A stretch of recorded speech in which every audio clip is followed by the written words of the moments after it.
Trying to track down Roger Stone. He was difficult to get hold of last week. Very busy gentleman. He's actually one of the senior assistants for Donald Trump. As they say, God's trump card, because if Donald doesn't get in, America is going to, in the words of Donald, have a very deep recession. Probably it should be changed from R to the D word, depression. And I think Donald can fix it. You know, he's fixed his own businesses. Remember, America is a business, and the way that we've been doing deals is just actually pretty obscene in terms of how we've been dealing with other countries. And they're smart business people, obviously, in China, Mexico, and around the world. So, and it doesn't mean there can't be a win-win situation for both parties. So we're going to track down Harley Schlanger, who's supposed to co-host today, and we'll track down Roger. We have his media person, and we have, of course, his phone number and Skype. The issues that came up, and if you go to our, what I strongly recommend, when you go to the links directly in RBN, you'll see a link directly to our website. We've been kind of cleaning up and making it simpler. We use the Shoutcast for listening live, which is now at the top. And then the next button down is our archives button. And we use Blueberry, which means it's searchable by items. It's pretty amazing, actually, to be able to be searchable by items in terms of any issues, tags, etc. If you want to, say, look at the Firing Line shows where we answer people's health questions, or if you want to look up an author like Jonathan Gray, any shows where he's been on, boom, they'll pop up. And all the back archives are being put in there that are my old Genesis show, so those will be eventually all up there, going way back to February 2009, and all searchable. So that makes it really easy. We also have a live stream channel, which is called Deagle-Network. It includes our live stream and YouTube videos, our podcasts, and blogs. We're actually adding a blog forum. That blog forum will allow you to connect with other people, not only in the country but around the world, either locally, etc. We're adding a lot of functionality to that to make it really easy to contact other people that we call NutriMeders, people that follow the NutriMed line, listen to the programs, get all their health nutraceuticals exclusively from NutriMedical, and get their free advice from us. And we're adding lots of other functionality to make it easier and easier. We've been able to get up on many different podcast lines, not only iTunes, but Google TV, all these other ones. So it makes it easier for you to listen to watch, or to hear the programs anywhere, on any device, anywhere in the world. And it's all free.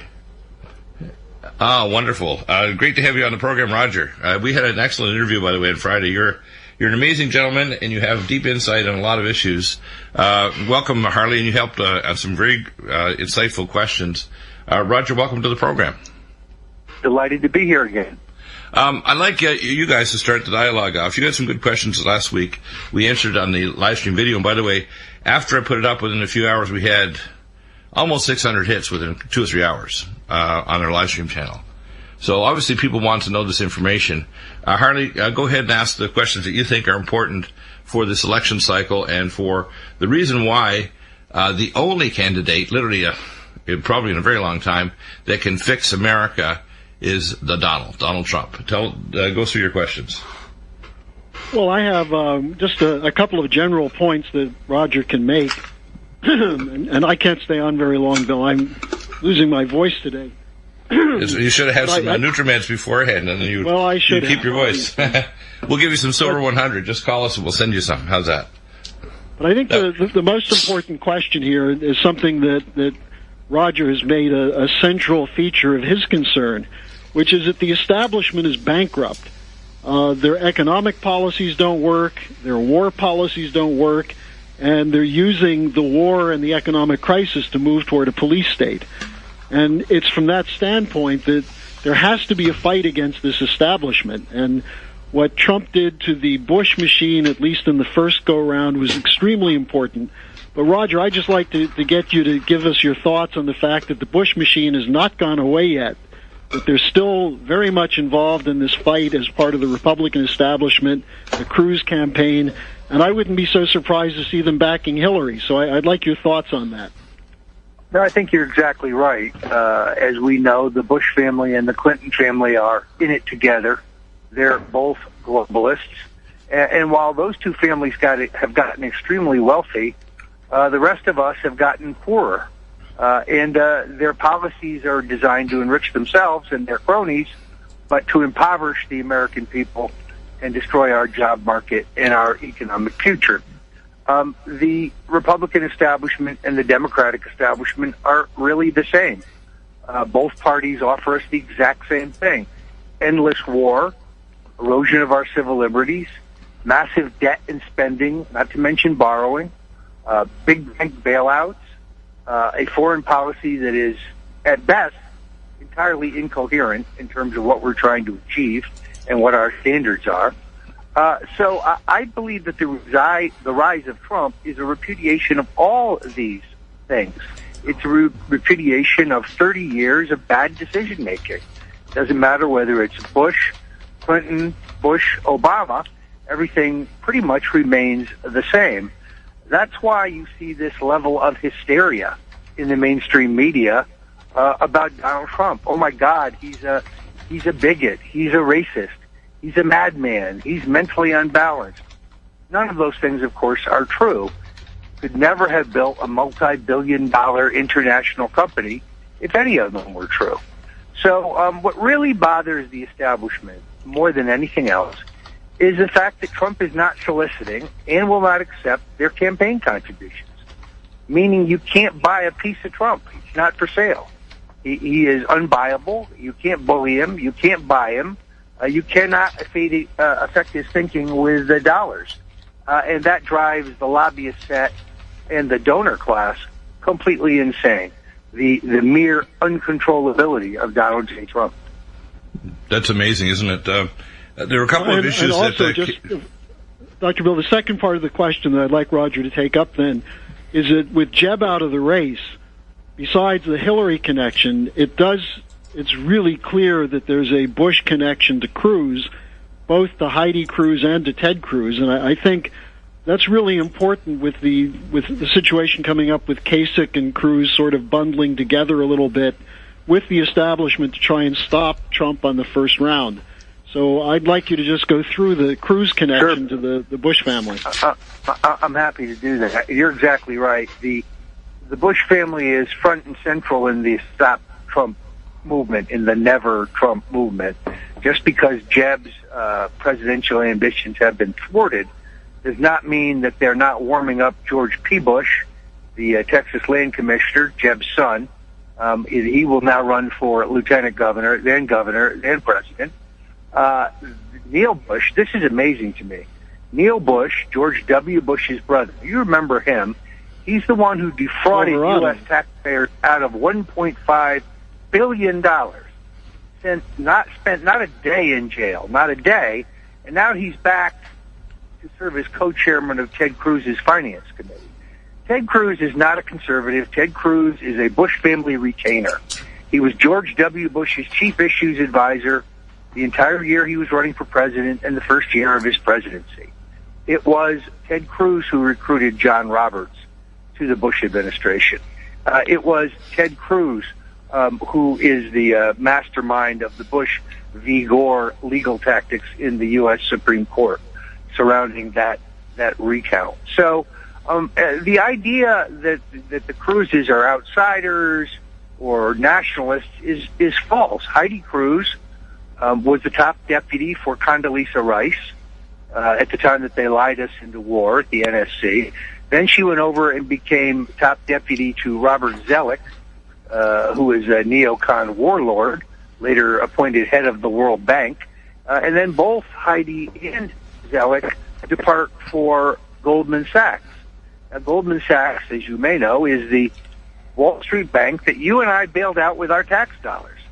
So, in other words, some of our tax money may have been used in the secret $1 million sweetheart loan that Goldman Sachs gave to Ted Cruz to finance his Senate campaign, a loan he has repeatedly lied about. In fact, he gave this long, tearful treatise about how his wife had traded in her retirement in order to finance his Senate campaign. And it was a great tear-jerking story. The problem with it is it's a total lie. None of it is true. Wow. That's and then Ted Cruz brings in Phil Gramm, who you know very well from his role with the repeal of Glass-Steagall, the legalization, or I should say, the allowance of derivatives to remain untransparent and build a new bubble after the collapse of 2008. And Graham has been at UBS, one of the 4 major criminal banks in the world, involved in the tax haven, money laundering, and so on. That's who Ted Cruz brings in as a chief economic advisor. Yeah, it's beyond belief. Phil Graham has already crashed our economy once by essentially, with the repeal of Glass-Steagall, allowing banks to load up on these toxic mortgage-based securities, causing the entire bubble. Now they're going to give us another bubble. Phil Graham is a shady character whose economic theories have brought us nothing but despair, but they will do it again if they can. And I would fear a Cruz presidency right off the bat because of the people he surrounds himself with. He now has the support of Mitt Romney, Paul Singer, the Bush brothers. That's good enough for me. This guy would make no changes whatsoever. He talks a great game, but I think he's actually a confection. He's invented this prickly persona 5 years ago to try to become kind of like the new Jesse Helms. But when you get right down to it, he voted for TPA. He voted for amnesty for illegals. The guy is a fast talker. He's very good on his feet. But as Donald Trump says, he's lying Ted.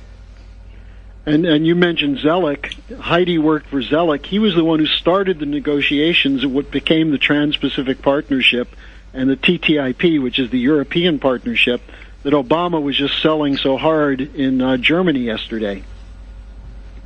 Yeah, it's just another connection between Cruz and the globalists. Let's be very clear. There's only one nationalist running for president this year. That's Donald Trump. Every other candidate in this race is a globalist. Heidi Cruz wrote a terrific paper advocating that we, in essence, consolidate the governments of Mexico, the United States, and Canada into one government. That's got to be the worst idea I've ever heard. So you've got to get beyond the rhetoric to realize that Ted Cruz is a country club Republican of the Bush stripe. The Bushes have been the sponsors of his career, and although he has, let's say, a prickly personality, they may not like him personally. They don't have any problems with his politics, that I assure you. And Bill, if I could just ask one more question, then I'm going to have to jump off. Roger, you're often accused of having been on the somewhat shady side of politics in the past, and I would say you have a very interesting and colorful career. But you certainly recognize the kinds of dirty tricks that Cruz is playing now to try to thwart the will of the people. A classic Bush example of praising democracy while you're destroying it. And, with the convention coming up and the Cruz operations against Trump and with the delegates, it's certainly worth hearing what you have to say on that. Well, look, there's no question. I spent 40 years in the corroded rectum of the two-party system, and I've seen the good, the bad, and the ugly about American politics, mostly ugly. At this point, I kind of consider myself a whistleblower. I have written about what I know about. I've written, for example, a book that tells you the truth about Watergate. Watergate is far more complex than the narrative that is outlined for you by the Washington Post and Woodward and Bernstein. I have written a book on the Kennedy assassination because everything the Warren Commission tells us is incorrect. I've been very candid about the flaws in both parties. While on the one hand, I have a great sentimental attachment to the old Republican Party of Barry Goldwater, the party I was born into, the party that attracted me to politics. Sadly, that party's dead today. Now it's the Mitt Romney Party of Wall Street, and the donors are interchangeable. This is why the New York Times did a terrific study that showed that 90% of those who gave over $1,000 to Jeb Bush also gave over $1,000 to Hillary Clinton. Isn't that an amazing statistic? Yeah. The other issue that you brought up, Harley, that maybe you can expand upon in the question is the 28 pages. Do you want to do that one? Oh, yeah, because I think this is really important. This went right to the heart of how Trump finished off Jeb Bush in South Carolina by even hinting at the fact that this should be released. So, Roger, take it from there. Yeah, I mean, look, I published a book on Jeb and the Bush crime family, and 11 days after Jeb read the book, he dropped out. I have no doubt whatsoever that had he stayed in the race, Trump would have prosecuted the case for releasing the 28 pages, but he also would have pointed out that Florida law enforcement officials had multiple tips about several of the hijackers training at a flight school outside of Tampa, Florida. This information was certainly known to Jeb, and at a minimum, he did nothing whatsoever about it. So one of the things that I never understood was how successfully Karl Rove and George W. Bush spun their narrative about 9/11. For example, we have to invade Iraq to punish Saddam Hussein for his role in 9/11, except for he had no role in 9/11. And you have to wonder what was wrong with John Kerry. Was he asleep, or what was his problem? Because he never effectively exposed any of these missteps by the Bushes. So Trump challenged that orthodoxy, not only the origins of the war in Iraq, but the origins of 9/11 and how much we did and did not know, and whether George W. Bush did or did not keep us safe. P.S. He did not keep us safe. That's quite remarkable. These insights are really essential. This election cycle is a new American revolution. Remember some of our earlier fathers of the Constitution basically said that we must have another revolution. It doesn't have to be a violent revolution. It has to be a revolution in thought. And what's happening with your books, which are, if you want to run through some of the titles, we have to have a revolution of thought right now, and at head of that revolution is Donald Trump. Well, Bill, I would just say that having read the Bush and the Organized Crime Family, this is a must-read for people, because it's not just about the Bush family. It's about the swindle that's been pulled on the American people, going back to the 1920s and 30s with the Bush family. And Roger's book is extremely important. It's well-researched. It takes some of the leads that our organization had published and goes into great detail on them. It's well-written. And anyone out there who really wants to know, not just about the Bush family, but about this corruption that Roger Stone's been discussing and Trump's been discussing, you got to start with this book. Absolutely. Jeb and the Bush crime family, and of course following up is the Clintons' war on women. We'll be back in a minute to hear a lot more from Roger Stone. But Roger, I'll run through the nature of your amazing books, and you've got a number that are what I call extremely timely. And I have to remember that Thomas Jefferson said, every so often in America you'll require a revolution. The most important revolution isn't a revolution with a cartridge box, but a revolution of citizen journalists like yourself. I call the journalistic militia needs to be operational. And you've got a number of amazing books. In this election cycle, we are literally refounding America on the basis of proper inquiry and truth documentation. So tell us all about your books. Sure. Well, of course, I am proudest of my New York Times bestseller, The Man Who Killed Kennedy, The Case Against LBJ, in which I use eyewitness evidence, fingerprint evidence, deep Texas politics, to make, I think, a compelling case that Lyndon Johnson, the Vice President of the United States, is the pivotal figure in a plot to kill John F. Kennedy. Now, those who say, no, he was killed by the CIA, or no, he was killed by the mob, or no, he was killed by Big Texas Oil, or no, he was killed by the central bankers, all those people are correct. Basically, the way I have structured this, I think you will see that Lyndon Johnson is the man with unique relationship with each one of those entities, and that he has the greatest motive, means, and opportunity. It would not be the first political murder by LBJ, who has used murder as his part of his bag of tricks. He was an epically corrupt, morally repugnant, mentally unbalanced individual. So my book is also a portrait of him that I think many, many readers will find shocking. If you can read The Man Who Killed Kennedy, The Case Against LBJ, and put it down and not believe Lyndon Johnson was the pivotal figure in the murder of JFK, I'd be surprised. Then I wrote a book called Nixon's Secrets, which was really, my goal was to explain Watergate in a more comprehensive fashion, because the Woodward, Bernstein, Washington Post version of what happened is really not correct.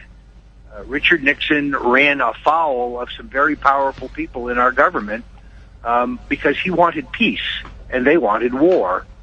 He ended the war in Vietnam. He opened the door to the Chinese. He reached a historic arms limitation talk with the Russians. None of these things were very popular at the Pentagon or in the military-industrial complex. John Dean is not a whistleblower. He's not a brave American. He's the chief perp. John Dean is the man who planned, pushed, and executed the Watergate cover-up.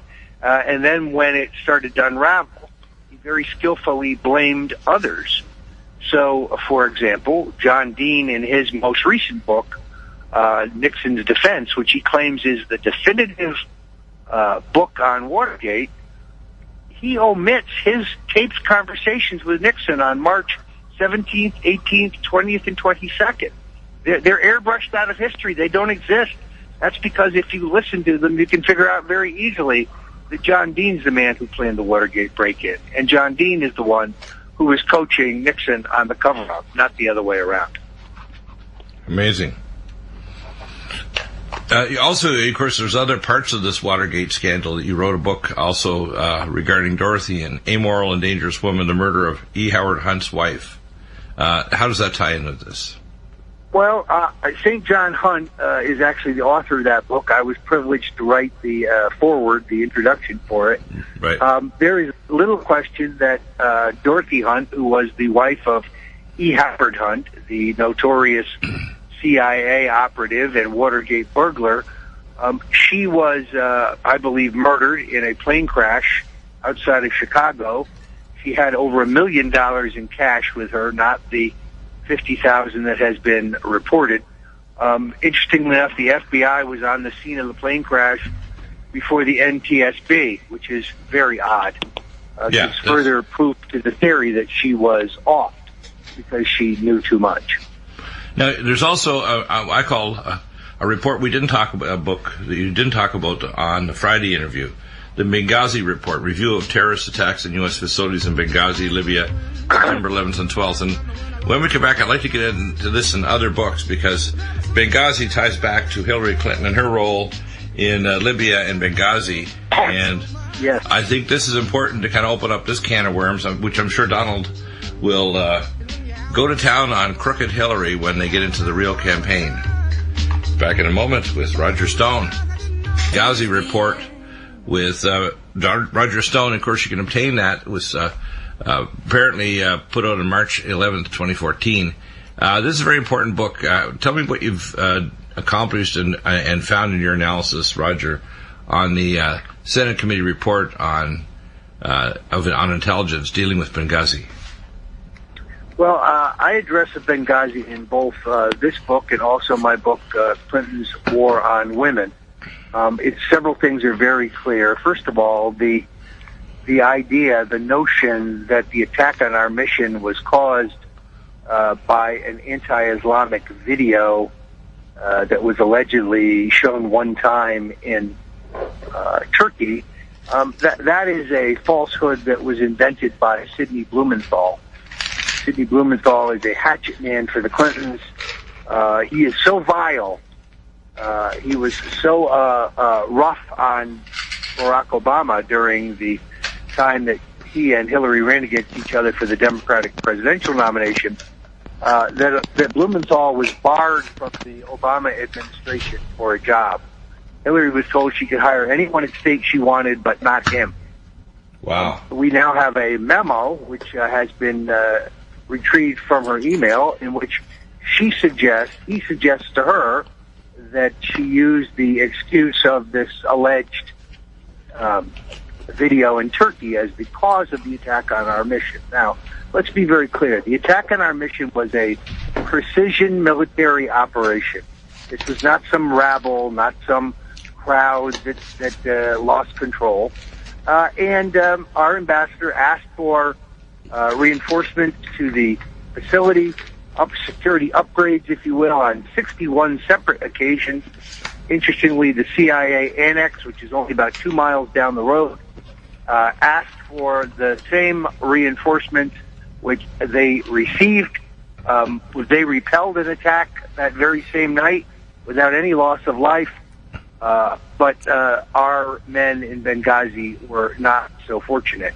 Right. Hillary admitted in front of the House committee that she told the ambassador from Egypt and her own daughter in emails approximately an hour after the attack that we had been attacked by a terrorist group affiliated with Al-Qaeda. So therein lies the proof that she knew she was lying about this alleged video. She even goes to the memorial service for where the parents of the slain Americans are and repeats the lie for them yet again, vowing to bring to justice whoever made this video, which has nothing to do with the attack on our mission. Right. There's also a large time period between the initial alerts. I think it was 12 to 14 hours, and the second attack, which was lethal. And they could have scrambled even Air Force coverage and an extraction from southern Italy from their bases. But they didn't. So the fact is that why did they do that? What I've heard from my sources, and you can perhaps corroborate or give more details, is that Benghazi was a place of transshipment of military armaments to arm the Libyan militia that were fighting against Muammar Gaddafi. And they had asked back for a return of a number of manpads, and the Libyan militia, the people who were fighting against Gaddafi, said absolutely no. And this precipitated parts of the initial attack, but there was no rescue. And it turns out it wasn't just Senator Stevens that was taken out, but there were 4 other people who were working for other contractors. They were living originally from San Diego County, where I live, and they were all taken out because Hillary didn't place the orders to protect them, because they were actually a transshipment point for military armaments. Well, and we know that the Brits and the French had closed their missions. Too dangerous. So you have to wonder what we were even doing there. Right. There's little question whatsoever that the White House is complicit in the failure to save our men at Benghazi. I think specifically Valerie Jarrett is complicit. This is why I don't believe Hillary will be brought to justice for the crimes surrounding her email server. I think we have a Mexican standoff here in which she knows some deep secrets which the administration does not want to have revealed, which is why I predict again, and I say it right here on your show, if the FBI director recommends her indictment, she will be immediately pardoned by Barack Obama. Right. And then they will try to spin that her violations were technical in nature. Which it doesn't matter, actually. It doesn't matter if they're technical or even accidental. The violations still require indictment, don't they? Well, except for the president has the power to issue a full, free, and unconditional pardon to Hillary Clinton prior to her even being indicted. It won't even go that far. Right. Therefore, there'll be nothing for the FBI director to complain about. He can't say they gave her a pass when they elected not to try her, but he clearly understands the president does have the authority to pardon her. Right. And there would be that's why we had there'd be nothing legally improper in that. So Chris Wallace's interview of Obama and Obama's determination that absolutely, and of course, he's not really talking about any evidence, but he's actually using his usual NLP, neuro-linguistic programming, to say absolutely there'll be no prosecution of Hillary. And of course, it's because of this Mexican standoff that you say behind the scenes. That's my theory. In other words, how can the President of the United States get out there ahead of the of a federal inquiry and decide already what the result was when we don't even know what the FBI director has determined? I know, it's amazing, isn't it? To me, it's meddlesome, and it shows a lack of consideration for democracy and the rule of law. Well, it was the warm-up. It is the teaser for what is to come. She's going to pay no penalty, at least not a legal penalty. Now, whether she pays some penalty with voters, that remains to be seen. My general gut feeling is about a third or less of the Sanders supporters will go for her because of I call the yuck factor. And I think that once Donald, who's very good at counterpunching, goes after Hillary with a lot of facts that he's collecting with his team, Hillary is going to be absolutely savaged by Donald. Well, that's my belief. In fact, I think every other Republican candidate is in the tank. The Clintons would get Jeb Bush. Yeah. He would raise none of their dirty laundry. They would raise none of his. It'd be a very civil affair, and Jeb would lose. I'm sure they're trying to find dirty laundry about Donald, but his dirty laundry pile is about 2 inches high compared to hers, which is like a quarter of a mile. Well, and everything that is, the guy's definitely been divorced twice. There's no question about that. But what other Americans haven't been? How many Americans have been divorced? But unlike Bill Clinton, he never raped anybody. Right, and also he has a good relationship with. Yeah. Go ahead. Go ahead. He has a good relationship with his previous wife and his family. He's got a solid family. Even with his previous wives, he still has a reasonable relationship. It's not a vile one. No, look, that's a non-issue in my opinion. It's amazing. The New York Times aggressively comes up with a report that says that Donald Trump, the construction magnate, bought concrete from a company in New York City that was mobbed up, that was under the control of the gangster Fat Tony Salerno. By the way, that's all true. What they don't tell you is that the city of New York also bought concrete from the same company. So did the state of New York. So did every other major developer in New York. Oh my! Because it was the only union-friendly company, and New York is a union town. Wow! So he didn't buy concrete at inflated prices. He did business the same place the state does business, and we point out this concrete company has a license to do business from the state of New York. Wow. Let's go through some of your other books, the Bush, Jeb, and the Bush crime family, and the Clinton War on Women. Sure. We're going to have on the third hour today, Sally Miller will be on, by the way, as a whistleblower. She had a 3-month affair with Bill Clinton back in 1983, and she'll be a whistleblower on hour 3 today. She has got some very, very interesting things to say. Of course, she's in my book under her previous name, Sally Perdue. Right. But the Clintons' War on Women is the definitive expose on Bill, Hillary, and Chelsea Clinton. Everything you need to know to defeat Hillary Clinton is in this book. Wow. It is a story of sexual assault, rape, cover-up, lies, intimidation, strong-arm tactics, drug trafficking, drug use, epic corruption at all levels, corruption of anything that the Clintons touch. It's a shocking book because you will learn about Bill Clinton's abandoned, rejected African-American son, Danny Williams, 30 years old. See, Black Lives Matter unless you're Danny Williams, in which case your life doesn't matter at all. Wow. Hillary has banished him. I interviewed him. He looks exactly like his famous father, by the way. 30 years old, has 5 children of his own, struggles to make ends meet, works a construction job and a second job at night to feed his family. His father's worth upwards of $100 million. Wow. He's most definitely Bill's son. There's multiple indications that this is the case. In 1999, the Star tabloid published a story that said that a DNA test from the famous Monica Lewinsky blue dress and a swab from Danny Williams showed that Danny could not be the son of Bill Clinton.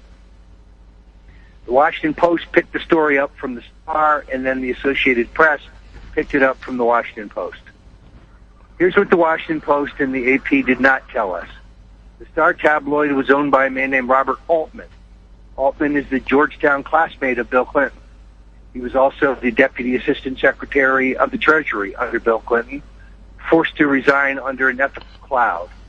He's given $750,000 to the various political endeavors of the Clintons.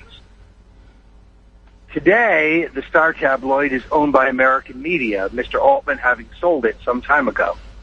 They were very generous in opening their files to me, and I can report there is no DNA test that disproves that Danny Williams is the son of Bill Clinton. Danny Williams is most definitely Bill's son. He is the son of Bobby Ann Williams, who is a cocaine-addicted prostitute who was with Bill Clinton on 13 occasions. You can see him on Facebook, or on Twitter, either one. It's DANNEY, Danny Williams. Fine young man. Unfortunately, his father is a deadbeat dad. Wow. Now, of course, there's also a complicity between not only the lip-biting serial rapist Bill Clinton and the kind of harassment and danger that Hillary Clinton puts these women through shows that she's no ally of women. Can you go through some of that, please? Sure, she's an accessory after the fact in every one of his sex crimes. So it's not fair to say she's an enabler. She's far more than an enabler. Right. She is the one who, in some cases, threatens the women directly, as was the case with Juanita Broderick, the woman who was raped in 1978, raped and bitten by Bill Clinton.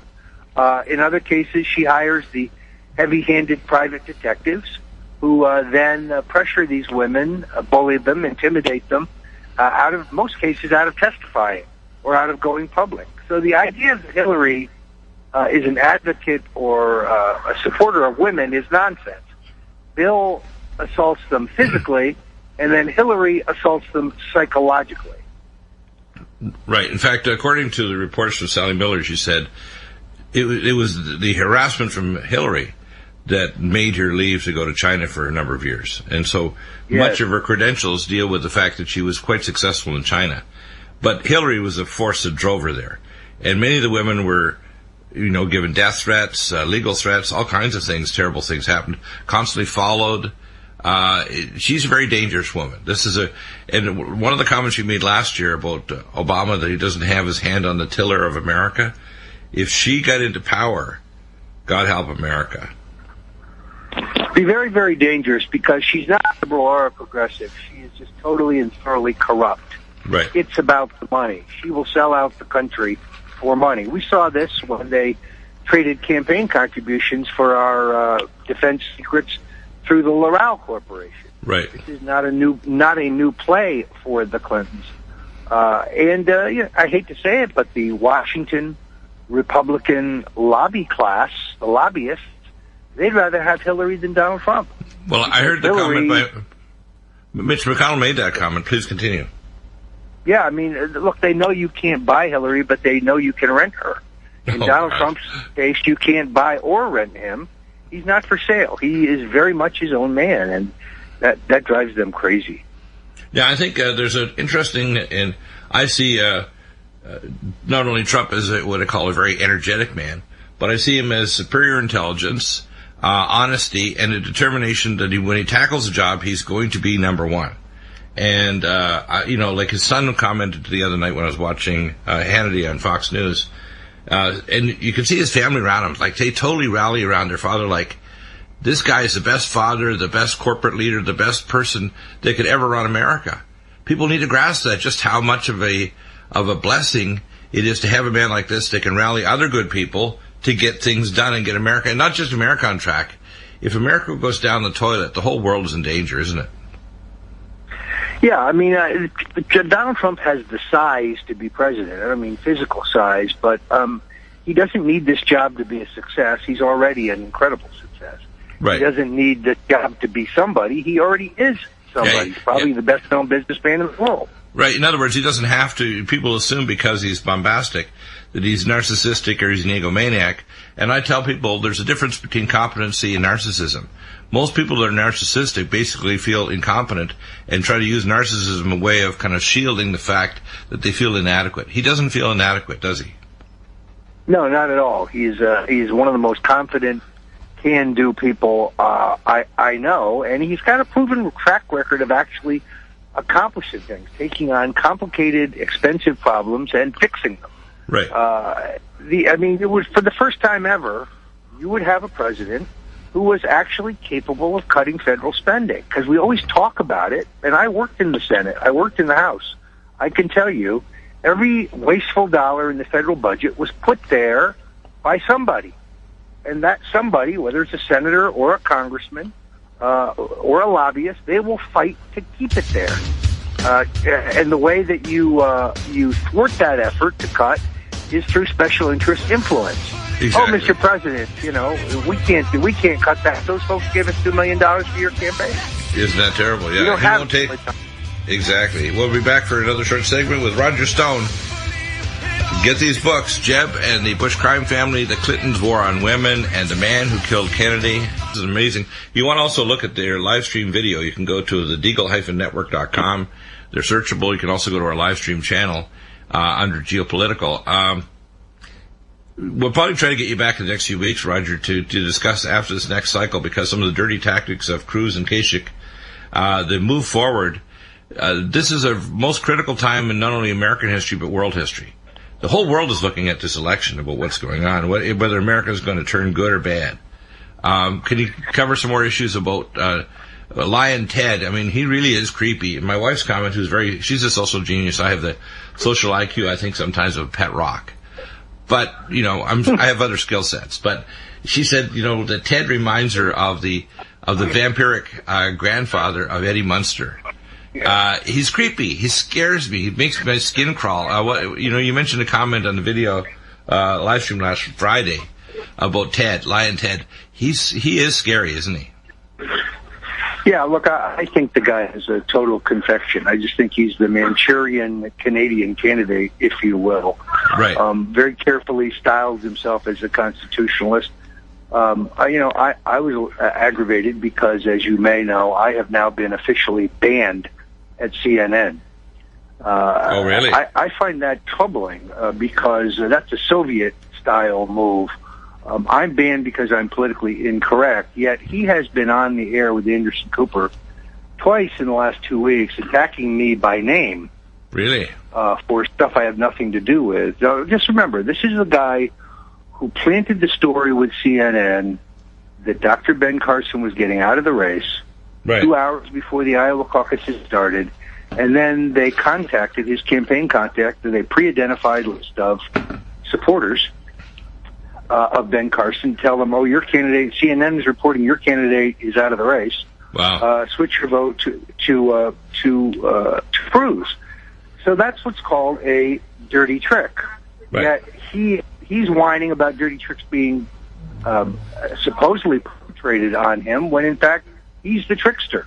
Right. And then, of course, takes the Nixonian defense. Well, I knew nothing about that. That was done by underlings. Or Super PAC, for example, like the Super PAC attack against Melania, when I think there was collaboration, because he figured that Trump might late at night retweet a picture of Heidi Cruz, when in fact, if he'd come back with a policy statement that she's an author of the North American Union and a CFR member and part of the PNAC organization for the Project for the New American Century, that might have been much more substantial rather than her looks. Yes, agreed. This is very disturbing. He's creepy. And then his comments that even had military people tapping him on the shoulder and saying, you can't carpet bomb. It's a violation of the Geneva Accord. What are you talking about? Well, he's a demagogue. I mean, I think the guy will say whatever it takes. Right. But the thing is, on one of the comments he made, and I want to bring this out to see what your comment is, a flat tax. I don't know if either party, the establishment, wants a flat tax. So when he says I think he'll say he's a panderer. He'll say whatever he thinks it takes to get elected. I don't think he believes in anything other than the globalist agenda. This is a guy who cannot burp without the approval of Neil and Jeb Bush. That's a good one. He can't burp without their approval. He has to text message them first, right? Thank you, Roger Stone. All right, check it out. We'll be back in a few weeks' time with Roger. And pray for Donald Trump, I guess, to say God's trump card to save and have America repent of corruption, evil, and tolerance of such. Back in a moment, hour 2, hour 3, Tim Alexander and Sally Miller, whistleblower on the Clintons.